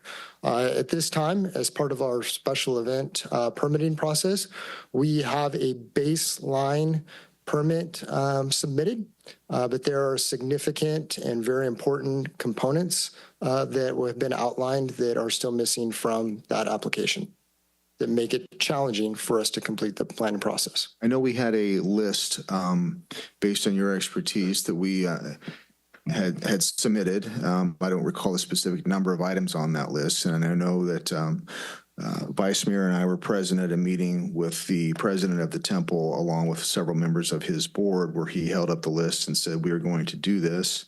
And we agreed to those deadlines that were established ahead of time. And this is a couple months ago, at least. Would you mind going through the list of items and give us a status on those and the appropriate due date, if any. There was 19 items on there. Don't want to go through and list them all at this time, but the only one that we have definitive component on is the permit application. The rest, especially some of the bigger items we have outstanding that have missed that deadline, are the traffic plan, security plan, parking plan, shuttle plan, and some ancillary items on there also. But those are the big ones. So when was the last deadline that we had agreed upon that had passed? 5th of August. August 5th. Okay. Thank you very much. Chief. Thank you, Mayor and Council. So we have our traffic Sergeant Williams actually and his replacement Sergeant Krause and Lieutenant Bullard have been meeting with the representative from the temple and a private entity that they have contracted with to provide traffic control. They have told us that they will have that plan in final form within the next 2 weeks. So we're anxiously awaiting that to make sure that we can have a safe parade route, have the neighborhoods, the businesses that are impacted by the large influx of people and vehicles into our community. So we know what we're going to be facing that day. Part of the things that we control is the city. I know that it was discussed and kind of a goal of the council is to have local only parking in the area from Hooper Road west to Madison and then north of Butte House Road from defined set of hours that Friday before the parade, that Saturday, and then also on Sunday. That neighborhood is historically, I don't want to say shut down because people can get passes, and I'll talk about the process. We're going to go about that this year. And that's primarily for the bus route. The buses only work well if you have a dedicated route for them and they're not having to stop at stop signs and stop for pedestrians and stop for traffic. It just doesn't, it makes it an inefficient mode of transport for those folks trying to get up to the temple and to view the parade. So this year, that's going to happen. That's going to be staffed on Friday and Saturday with members of the Yuba City Police Department. We're going to have a realistic approach to this. We're not going to be out there, with, telling people they cannot pass if they're trying to get to their grandmother's 75th birthday party. We'll use a common sense approach and get folks to where they need to be, understanding that this is a significant event that benefits many facets of our community. We're not alone in this approach to shut down. I shouldn't say shut down, but limit access to neighborhoods. They were very successful with this over in Napa with Bottle Rock, and they saw a great deal of a far better impact than when they did nothing. So the plan this year is to go door to door with an information pamphlet, or not even a pamphlet, just a sheet of paper and passes for each resident out there, and talk to them if we can, and provide them the information if they need passes. If a grandmother's having a 75th birthday, they can come to the police department and we can get them the passes that they need for their family to be together over those 3 days. So that's kind of the big takeaway that's a little bit different this year than what's been in the years past.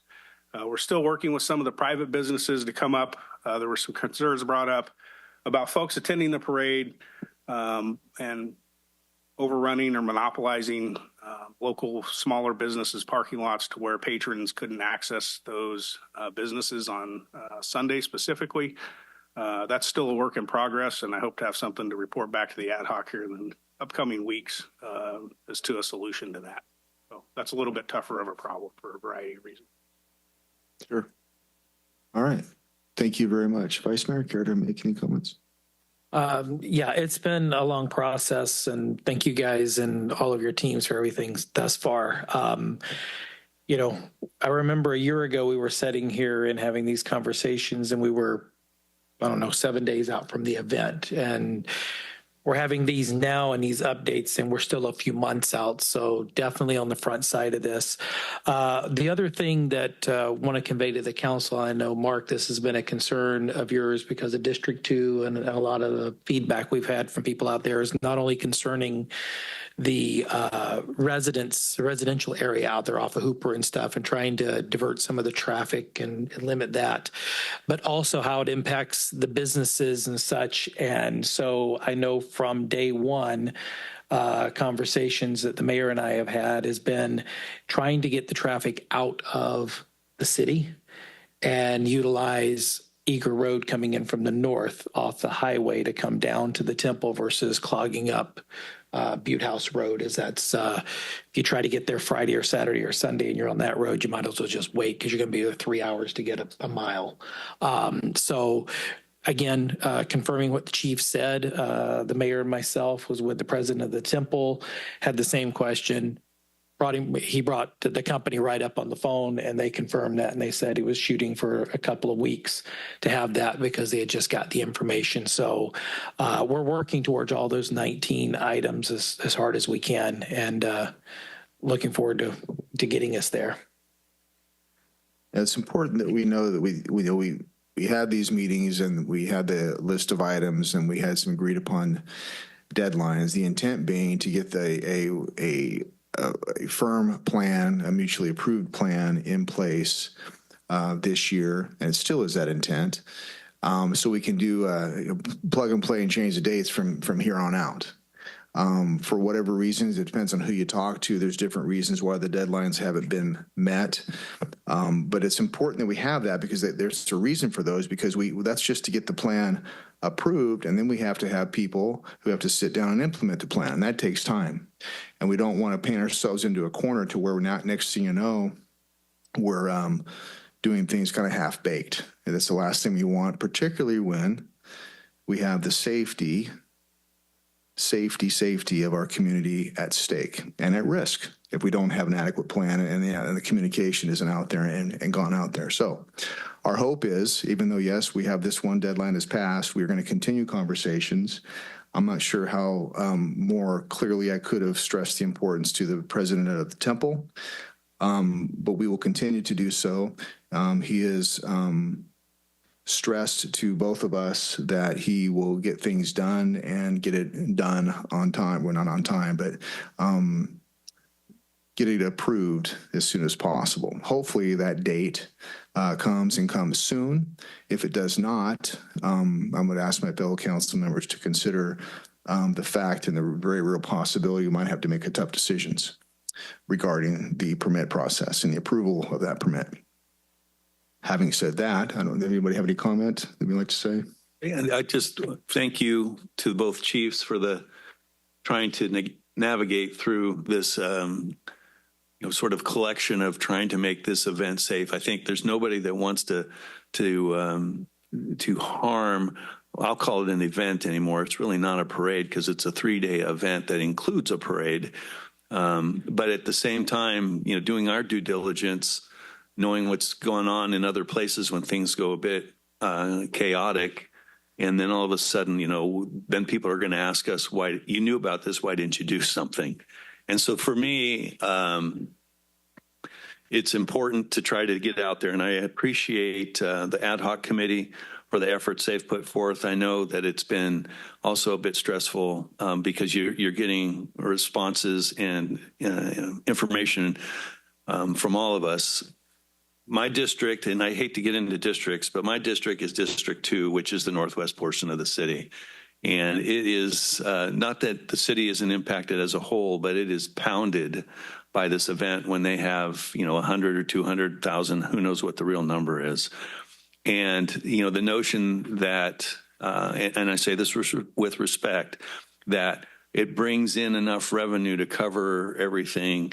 Tell that to the small business person that can't open their restaurant because their employees can't park in their own parking lot, or the patrons can't get into the grocery store because they can't park in the grocery store. And that's on the business, on the commercial side, and on the residential side. I can't, you can't get into the 75-year-old grandma's birthday party, or heaven forbid, we have an echo event in one of those areas, and we can't get our friends from Bi-County and or our own emergency services in there. So, I think that this is going to be a step-by-step process that's not going to be overcome in 1 year. However, it sounds like you're making some incremental changes, and I hope that the Temple leadership understands where we're coming from. I know you have articulated it, but I hope that they feel as passionate about protecting the public as we do. And I think I'll leave it right there. Very good. Thank you. Elmer? Yes, sir. Thank you for acknowledging that we will, if we need to, make the tough decisions. I think people need to be made aware of that. And I have no problem making tough decisions, and I will. So with that, I relinquish my Thank you. comment. Anything, sir? Through the mayor. Yep. I would like to thank staff, chiefs, for putting the time, and the ad hoc for putting the time and energy into this. Chief, I just want to clarify, and you went through it earlier, but just to be clear, one of the differences between last year and this year is that Hooper from Butte House north will be closed to anybody with the exception of residents during this time period. Yeah, it'll have a nice sign that says local resident only or local traffic only. From Friday, I don't have the times in front of me, but I think midday Friday till like 11 o'clock on Friday night. And then Saturday is a little bit earlier in the day, just because the so many folks try and get up to the temple on Saturday for all the events and festivities that are going on. So it'll be closed from around 8 a.m. until, again, 10 or 11 o'clock. And then on Sunday, as keeping with past tradition, it'll be shut down by 6 a.m. Until the last bus is headed southbound on Hooper Road. Thank you. The next question, this is probably for the ad hoc. What was discussed about parking on Highway 20? We have not discussed. Yep. A little. Yeah, we did. Yep. We talked about it a little bit. Number one, it's, in our opinion, it's unacceptable and it's dangerous, but it was pointed out that is also, and I believe it was in one of the very first meeting we sat down, that is a public highway and it is permitted, but they were going to kind of check with Caltrans. But we are doing everything we can to discourage that.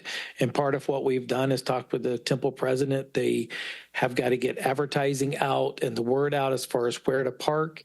And we are working behind the scenes trying to get additional dirt parking over near River Valley to try to keep them off of Highway 20. But at the end of the day, I think we were told there's only so much we can do. And Chief, I would defer that to you because I believe that's what was said is you can park along a highway, but there's only so much control. Am I correct with that? There's a lot of nuances that go along with parking your car on a 60-mile-an-hour shoulder of a highway. But yeah, we'll work with Caltrans as part of our encroachment permit package, because we already have to get encroachment permits for shutting down Harder and 20 to see if we can work with Caltrans that either they provide the barricades with the no parking signs to remind people it's not a good idea to park on a shoulder of a highway, or we can have our public works, they're out in full force that day, aid us in that as well. So that issue, I think, can be solved relatively easily. Can I elaborate on that? Some of these questions could be remedied through some of these plans we established, like a comprehensive traffic plan that identifies the number of parking lots, how they're identified, the number of vehicles in each parking lot, how many attendees are in each parking lot, and how you direct when those get full to other alternative parking sites. That way we know how many vehicles can come to this event and properly park in sanctioned parking lot areas. So that is the concern. And I know that there's a question that continuously gets asked of us, what keeps you up at night? I'm going to be blatantly honest. This event keeps me up all year long because there are best practices and industry standards, and people expect to show up to an event like this and be able to call 911, be able to be in a safe environment, be able to be picked up, transported to the hospital in timely fashion. And yes, I want to make sure that we are meeting those conditions. That question is the perfect example of why it's so important to have a traffic plan and all of these plans in place. Through the mayor, if I could add something, please. So this year, the other thing that we've done different is we've hired an event coordinating company called Blistering Pace Race Management, who manages large-scale public participation events. The intent of hiring them is to make them the lead on some of the coordination efforts so that it's not staff that's having that interaction. It's them that's determining the resources that are available, the resources that are required, and then using their contacts to be able to assist. The other thing that I've asked of Chief Alexander, the temple is located in the county. It's not located within the city. The reason that the city's involved is because it's within the CSAG fire service area. And so my challenge to Chief Alexander has been, from the city's perspective, our responsibility is fire and life safety within that area.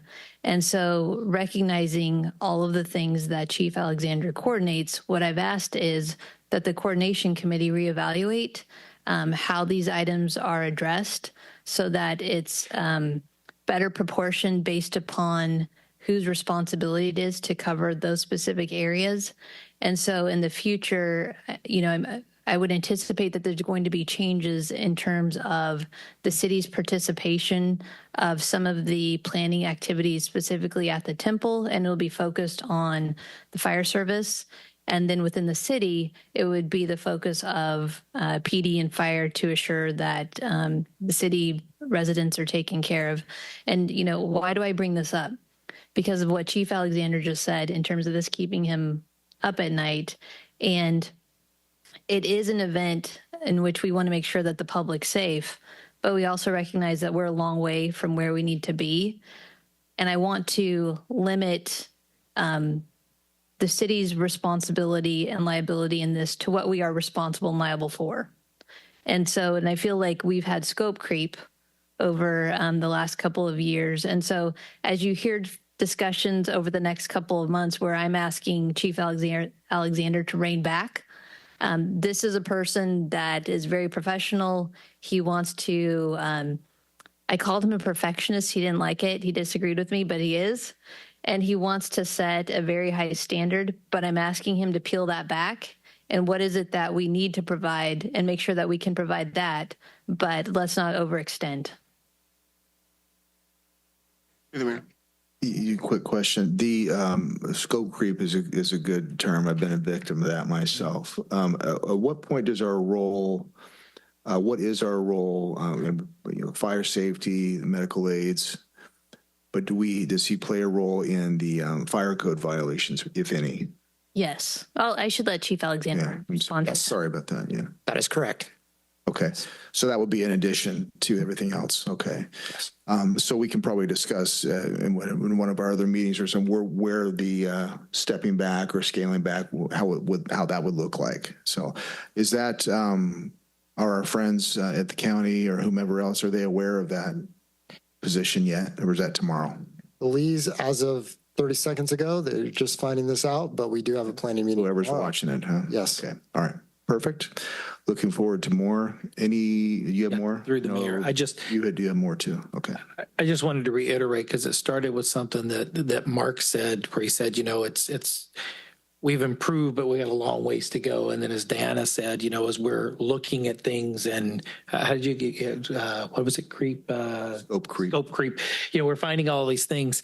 And what the mayor and I has noticed with this, and the nice part about injecting ourselves into this several months ago, quite honestly, this is a learning curve for everybody, for our agencies, for the county, and for the temple. But we all have one main focus, and that is the safety.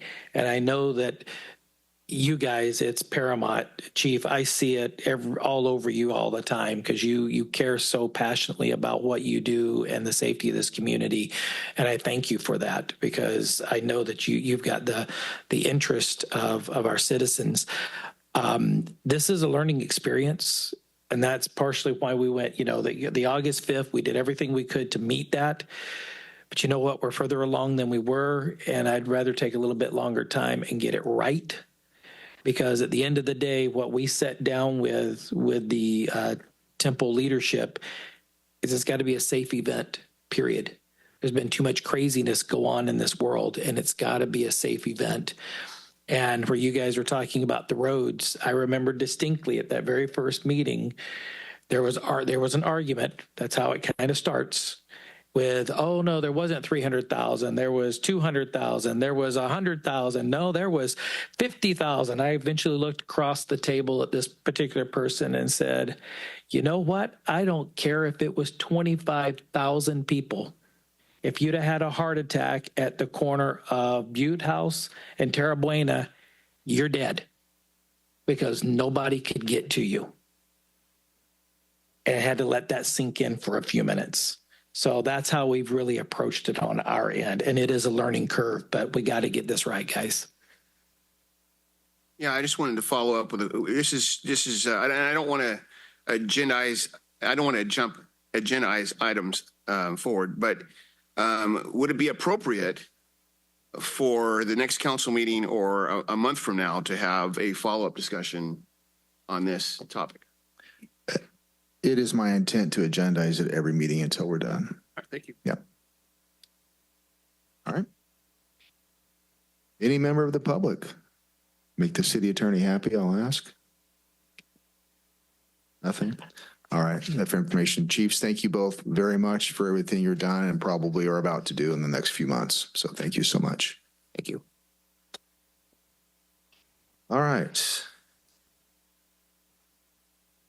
Future agenda items, opportunity to discuss city manager about items that came up in the meeting this evening that you would like to have brought back to council at a later date. Any comments? Mayor. Yes, sir. I would like to see something about the Sam Brennan situation. It's in my district, and I had a very lengthy conversation with one of our speakers tonight, and I think that's of the utmost importance for not only my district, but the community as well. Very good. Thank you. Anything else? Any member of the public want to comment on that? All right.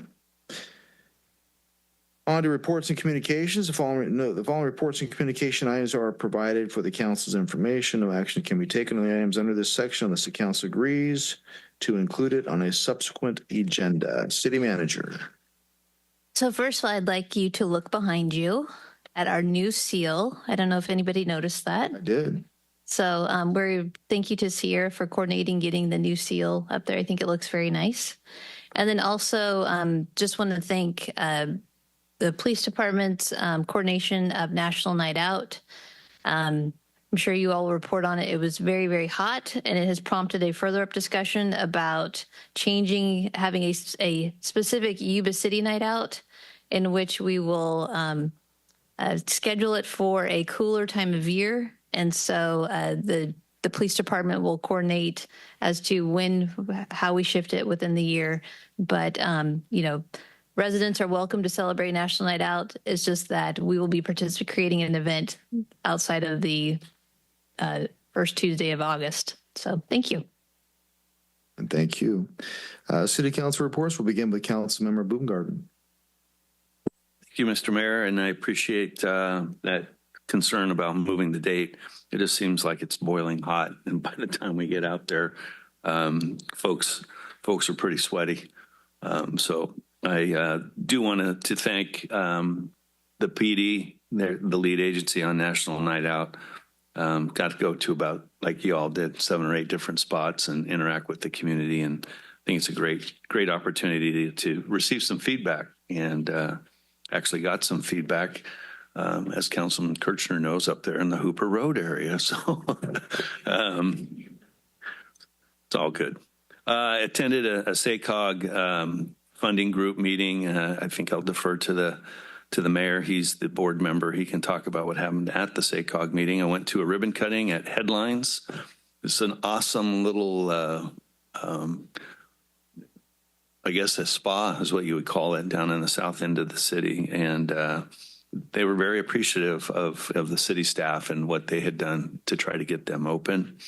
attended a Sutter Buttes Flood Control Agency meeting. It was pretty short meeting, but they continue to do a lot, and they're moving forward. Probably the biggest thing, and I know Councilman Kirchner has been very instrumental in this, is dealing with this the highland and the sediment. So I'll let him speak more about that. And I'm looking forward to attending a high school football game on Friday night, where I anticipate Yuba City smearing Marysville. Go Honkers. Go Big Brown. You bet, baby. You're up, bro. I'm up. Okay. Thank you, Mayor. Okay, we'll start with, we had back-to-back Gil Sizer meetings canceled. Mosquito, we approved the defined benefit plan. There's 2 human cases in Yolo County, 1 human cases in Yolo County, 1 in Butte County. We had the manager assessment. Transit is moving forward with the next gen transit plan. There's going to be a public hearing to get the public's 2 cents set for September 19th on proposed fare and local service charges. And so the public is asked to participate in that. Feather River Air Quality, they had a budget adjustments for 23-24 because of the PG&E that we're all paying more for nowadays. We received the auditor's independent report for 2023-2024. There were no changes, and then the adoption of the final budget.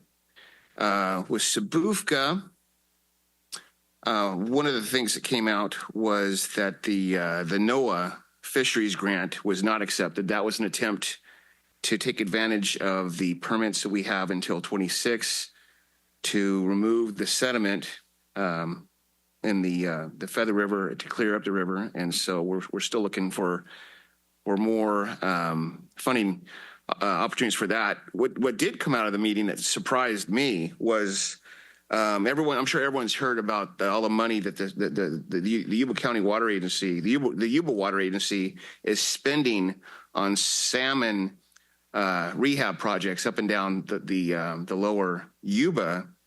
There's discussion about having a similar project. It would be, if you're familiar where Mosquito Beach is in Yuba City. So from essentially that point through the Shanghai Bend area. And so that was news to me. So more information to follow. That's kind of exciting because I think it would help out some of the challenges that we're having down there. National Night Out was a moderate success. It was warm. I'm glad that there is a consideration to change it to a cooler time of year.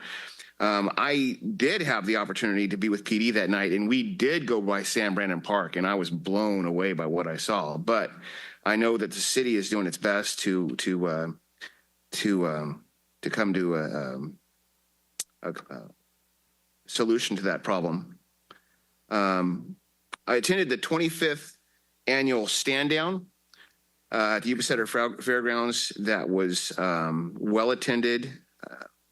Congressman Kiley was there, Congressman LaMaffa, and we're there to support our veterans. And so I was proud to be there. Yeah, yesterday we had our Measure D kickoff party over at City Cafe, and that's just getting out the word about Measure D. And I did attend the headlines ribbon cutting, and that concludes my report. Thank you. For being out of state for the Air Quality Control Board, I have nothing more to report.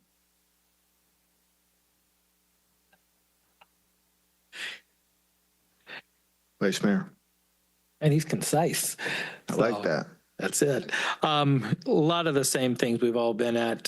First of all, to PD, thank you, Chief, to everybody over there. National Night Out was a sweaty success. I will give it that. But it's great watching all of your team come together and let us be a part of that throughout the city. So looking forward to more of the nights out when we get those redone. Headlines, it's great doing that ribbon cutting and celebrating their success, because that's not a new business. That's an expansion of a business here in our city. Attended the stand down. which will transition right into tonight. We had the Colonel here. We had a reception prior. Tony, thank you for everything you did to set that up for us. That was awesome. And thank you to our community, making Beale feel very welcome in our community, and look forward to a lot of great things with Colonel McLeese coming in, that we're going to be strengthening more relationships and having more and more things with Beale. The only thing to add to transit is, even though the hearing is on the 19th, if you can't make the actual day, you can submit public comments right now directly to transit for that night on the topic of the public hearing there. And our WMA is still pressing forward with the recruitment, so no news yet. So that's all I've got to report, sir. All right, very good. Through the mayor? Yes, sir. I'd like to make a clarification. The event that I attended the other night was hosted by Friends of Measure D. Thank you. Friends of Measure D. All right. Similar to Councilmember Pasquale, things have already been mentioned. Like Councilmember Kirchner mentioned, Gil Sizer was canceled. We've already talked about the ad hoc committee meetings regarding the parade. Regarding SACOG, we approved the funding round mechanism for SACOG gives out money to all these different jurisdictions, and so we're in the process of approving the funding round, how that is determined. There's always criteria every year that we go through, and we agree upon that and establish that, and we'll have 2 opportunities next year in 2025 to make that happen. We also had a presentation from the state regarding the mandated greenhouse gas emissions reduction goals that they are imposing. Some have described those as unrealistic and unobtainable, but we are nevertheless obligated to try, and that would affect if a certain project does not have things in place to recognize and hopefully come within striking distance of achieving those goals. They do risk denial of funding. So it's a never-ending challenge. We're all in the same boat, though, down there. Long discussions about that. And that summarizes that. And I don't have anything else unless anybody else does. We will stand adjourned, and we'll see you all in 2 weeks. Or we'll hold on 1 second. I would want to say also with we had a member of our community recently passed away who was very dear to me. He gave me a start in my career in public safety. That's Mr. Kelly Bumpus, who was one of the founding members of Bi-County Ambulance Service and a developer and all kinds of things in this community. And it's my honor to close this council meeting tonight in Kelly Bumpus's memory. Thank you all very much.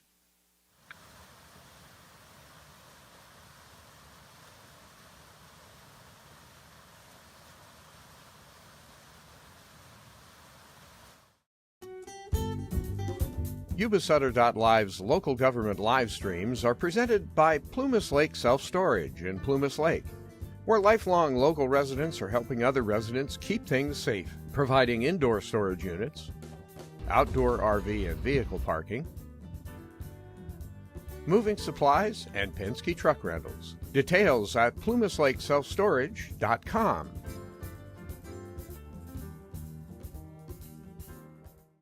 Hi, I'm Neil Goforth of Comfort Keepers of Yuba, Sutter, and Nevada counties.